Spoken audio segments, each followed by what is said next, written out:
ቤተሰቦቼ ተፈርተኛም ሳይቀር ያለው ስህል እንደማይወርድልኝ መተንፈስ እንደማይሆንልኝ አድርገው ነበር የሚያስቡኝ። እውነታውና እኔ የማውቀው ግን ምንም እንኳን ባልፈልገው አይኔም ልቤም አመንዛሪ እንደሆነ ነው። አንቺ እኮ ቢኒን ካጣሽ ወደ ጤናሽ ተዛብቷል ይሉኛል። በሌሎች አይን ምንም ነገር ላጥፋ፣ ምንም ነገር ልሳሳት፣ ምክንያቱ የሚሆነው ቢኒን ማጣቴ ብቻ ነበር። በነፈዝነት የምረሳቸውን አንዳንድ ነገሮች ሳይቀር የሚሸፍንልኝ አፍቃራ ያጣች በሚል ስያሜ ነው። የሄድኩበት ሁሉ ከአባቴ ስም ይልቅ የእሱን ስም ከስሜ ኋላ ሲጎትቱት ደስ ይለኛል። አልሆነም እንጂ እውነትም አፍቅሬ ቢሆን እንኳን መፈቀር የሚያስበት ልጅ ነው ቢኒ ማለት።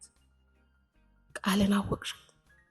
ቃሌቷ ቃለ ቢኒ ናታ ይባባላሉ ስሜን ባነሱ ቁጥር። እኔን የማውቀው ከስድስተኛ ክፍል ጀምሮ ነው። ተከራይተን እነሱ ሰፈር ከገባን ጀምሮ መጀመሪያ ፈገግታውን ዘርግቶ የተቀበለን ምርጡና ቆንጆዬው ልጅ ነው። ሰፈር በመቀየራችን ምክንያት ትምህርት ቤት መቀየርም ግድ ስለነበረ እዛው ሰፈር አካባቢ የሚገኝ አንድ የመንግስት ትምህርት ቤት ከቢኒ ጋር አንድ ላይ ተመዘገብን። ከዛም ቀን በኋላ እሱ የኔ ሻሽ እኔ የእሱ ኪስን መስል ድረስ ተለያይተን አናውቅም። ከኔ ውጭ ጓደኛም እህትም የለውም። እኔም ከሱ ውጭ ወንድምም ጓደኛም የለኝም። ፈጣሪ ሲያድል ጥራትን እንጂ ብዛትን መለኪያ ታሪክ። 2010 ላይ ሁለታችንም ወደ 12ኛ ክፍል ተዘዋወርን። ታዲያ አሁን ድረስ የምታማበት ርዕስ የመጣው ይሄኔ ነበር። ቢኒዬና እኔ ክፍል ተለያየ። እሱ የፎቁ የመጨረሻው ወለል ላይ ወስደው ወረወሩት። እኔን ደግሞ የፎቁ የታችኛው ወለል ላይ መደቡኝ። ሆን ተብሎ የታቀደ ሴራ እስኪመስለን ተበሳጨን። ለትንሽ ጊዜያት ያክል የትምህርት ክፍለ ጊዜ እንዳበቃ እየሮጥኩ ክፍሉ ሄዳለሁ። አንዳንዴም እኔ ስወጣ እሱ ሲወርድ እንገናኛለን። ባለችን ጊዜ ስለ ሁሉም ነገር እናወራለን። ቢኒና እኔ ወሬ ይጣፍጠናል፣ እናወራለን። እኔም ቢሆን 10 ከሚለው መሀል ውጪ ወሬውን ሁሉ በጉጉት ነው የምሰማው። ስሚማ ቃል ዛሬ እኮ አንዲት ልጅ ስልክ ቁጥሬን ተቀበለችኝ። ምን ላደርግላት? ልትደውልልኝ ነዋ። ከዛስ በቃ ሰላም እንባባላለን። ከዛስ ያነዝሽ ሁለተኛ ባወራልሽ።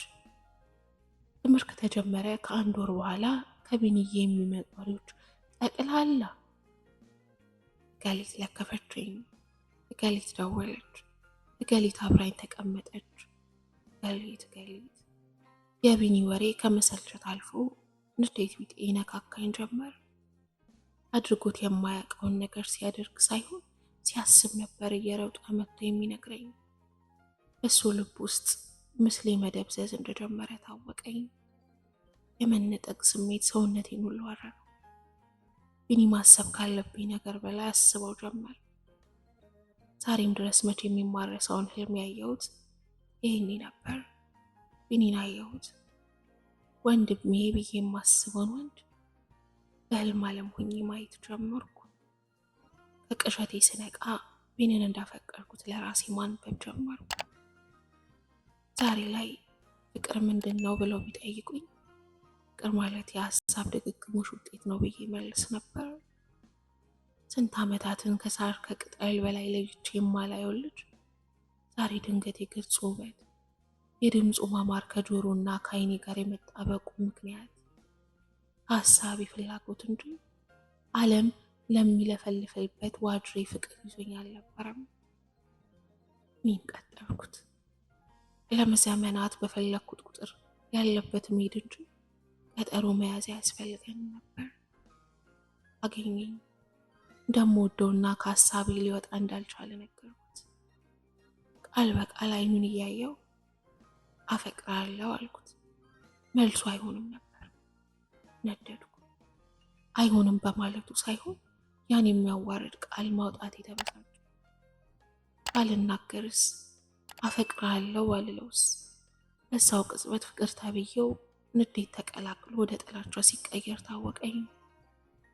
ሳምንት ሳይሞላው ሰዎች እኔ ላይ መጠቋቆም ጀመሩ።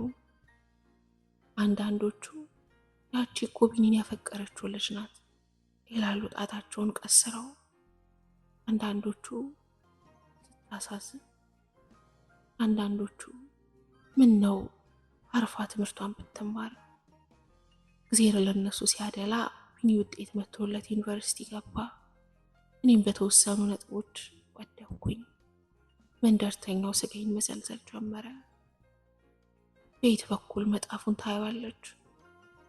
ልጁ አይኗን ጋርዶት ብዙ ወሬ መቼም ይመስገን።